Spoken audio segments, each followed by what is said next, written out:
তো ফাইনালি আমরা এখন বিয়ে বাড়ি পৌঁছে গেছি। আর সবাই তো তত্ত্ব নিয়ে নিয়েছে, আমাকে বলছিল, বাট আমি নিইনি, কারণ আমি শাড়ি পরেছিলাম, ওপর থেকে চুল খোলা, তার উপরে এত গরম, আর হাতে আমার মোবাইল, তো ভিডিও করব কি করে আর তত্ত্বই নেবো কী করে, তার থেকে আমি তার জন্য নিইনি। আর এখানে দেখো গেটটা কি সুন্দর করেছে সেই মুকুটের।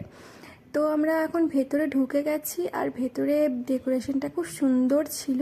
আর ভিড়টা জাস্ট দেখো কত ভিড়, কারণ স্পেসটা একটু সামান্য একটু সরু মতন ছিল, গলি টাইপের, তো একটু যেতে অসুবিধা হচ্ছিল সবারই।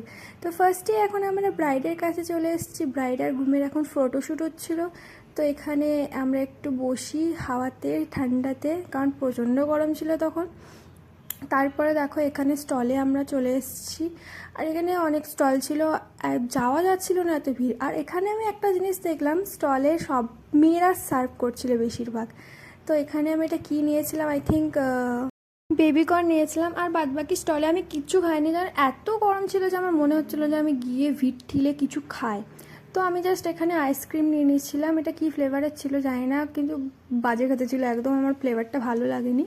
তো আইসক্রিম খাওয়ার পর আমি এখানে চলে গেছিলাম মকটেলের কাউন্টারে মকটেল নিতে একটা। এত গরমে তো এইগুলো আমাকে জাস্ট ঠান্ডা রাখছিল, বাকি আর আমি কোনো কিছু খাইনি, এত গরমে খাওয়াও যাচ্ছিল না। তো দেখো এখানে এই মেয়েটা সার্ভ করছে, মানে বৌদি একটা, যাই হোক। তো একটা ব্লু ব্লু টাইপের, আমি মনে হয় বিয়ের দিনও এই জুসটাই আমি আই থিঙ্ক খেয়েছিলাম, আর এখানেও সেমই খেলাম মকটেলটা। আর এখানে দেখো সবাই এখন ডান্স করছে। তো এখানে ব্রাইড আর গ্রুমও ডান্স করছে, বাট লাইটিংটা এমনই ছিল নীল নীল যে ভিডিওতে বোঝাই যাচ্ছে না যে কোনখানে ব্রাইড আর গ্রুম দাঁড়িয়ে রয়েছে। তো যাই হোক, আজকের মতো ভিডিওটা এখানেই।